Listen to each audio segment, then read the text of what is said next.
You must split humanity into 2 groups, and then one of those 2 will be randomly selected, and instantly all die. How do you divide the human race? Unbiased random selection. World population reduced by 50%. Result more or less the same either way, but we'd basically be okay. Society is very complicated and requires many different types of people to operate. Anything too clever risks disaster. All of the carriers for 50% of the genetic diseases in the world in one group, and same for the other. Either way, half the population survives, and half the genetic diseases are eliminated, if you balance it right. Hyper-rapid evolution in an instant. 1 million people made up of 500,000 men and 500,000 women of various jobs and backgrounds and ethnicities in one group, the rest of humanity in the other. If the 1 million people group is killed, it will be sad, but we'll be fine. We survived worse during WW2. If the 1 million survive, that should be enough genetic diversity for humanity to go on, and given their various jobs and backgrounds, they should have the skills to survive. Edit. Okay, a lot of people are asking how I expect people to find each other, and I just want to say that I forgot to mention that there will sort of be groupings large enough to be okay, and like I said, I'm picking these people because they have skills to survive and help each other. I'm not picking them at random or an even amount from each country. Quite a few countries will have no survivors in order for the people picked to be close enough to some people to survive. They'll be okay. A lot of people are also asking why I picked just 1 million, and that's because I'm still hoping the group of 1 million dies and we'll be fine. If not, then I'm hoping for a semi-restart for humanity. A small enough population that they will struggle and have to rely on each other for survival, and maybe even give Earth a break for a while. Also mainly because I was going to go with just 100,000, but decided that was going too far if they are the ones to survive, but 1 million sounded good lol.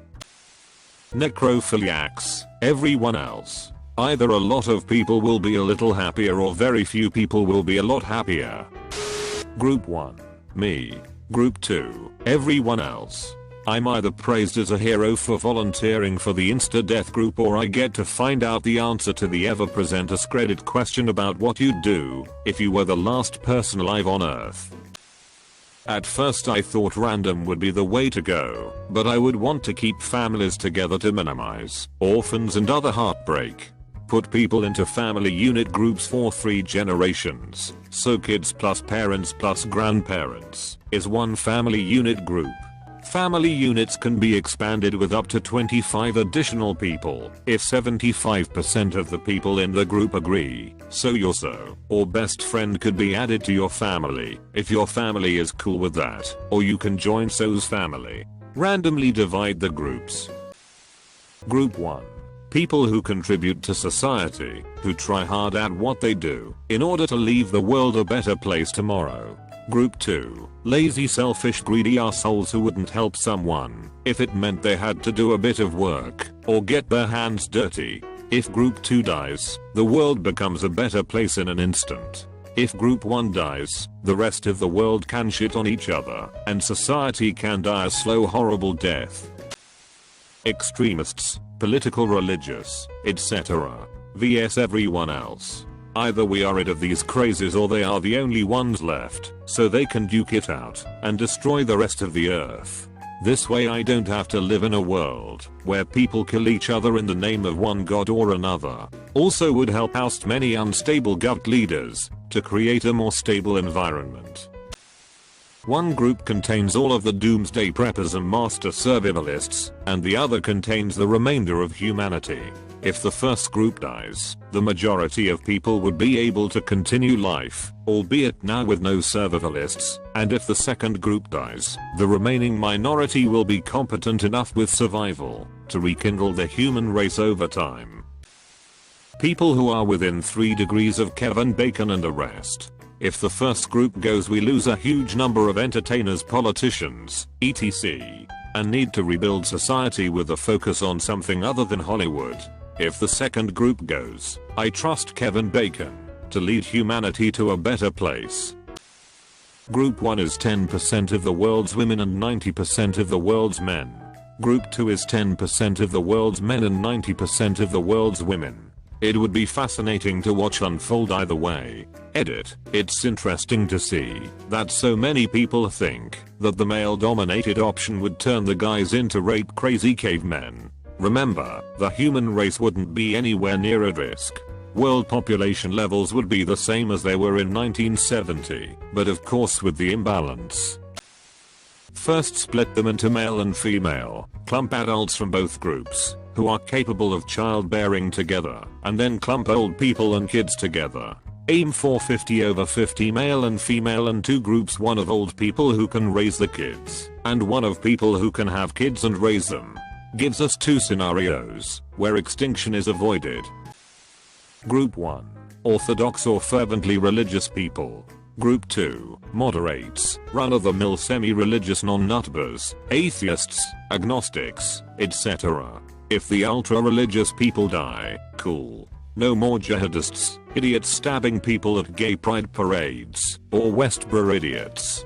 If the moderates die, the ultra-religious people will think doomsday is upon them and all those sinners were the ones that were saved. Really mindfuck 'em.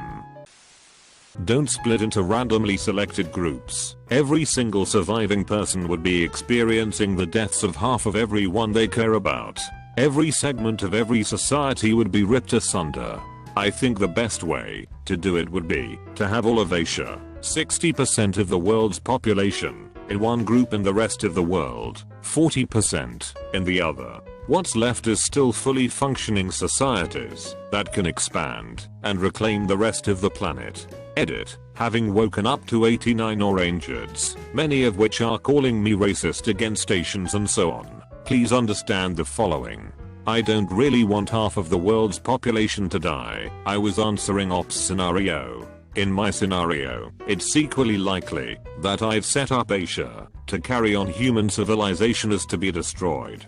Asia is a geographical region that stretches from Turkey, the Levant, and the Urals through the Indian subcontinent and Siberia, all the way to Japan, Indonesia, and the Philippines. It is not a synonym for China. A few years ago, the Northeast had a monster snowstorm in October which almost destroyed the power infrastructure. In my area, we were without power for a week and a half. I took all the food out of the refrigerator and freezer and put it in the snow. That's how our forefathers did it, right? It worked beautifully. I was able to get a lot of frozen meals for half price because they had thought. A lot of people didn't do what I did and let the food spoil in their non-functioning refrigerators. When I asked them why they didn't store their food outside in the snow, their response was usually something like, "Ooh, gross."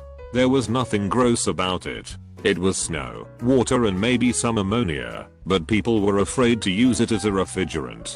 Anyway, that's how I would divide the human race: those who put their food outside to preserve it, and those who let it rot inside. Group 1. Westboro Baptist Church. Group 2. Everyone else. Either the WBC is killed, and the world becomes a better place, or we're all killed, and they think everyone but them has been raptured. Those who politically lean left or right. Whether you want to believe it or not, if we as a society chose one of those directions to go in, it would probably lead to a very healthy society. There are plenty of knocks against each side, and those are well-deserved criticisms. However, our modern political systems has been taken over by the either/or attitude, and it has been perverted to the point of you either vote for A, something only a small percentage of voters would agree with, or B, something everyone will universally reject.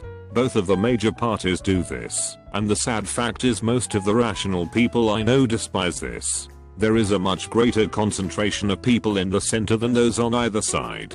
But, we only have 2 choices and the nut jobs were strong.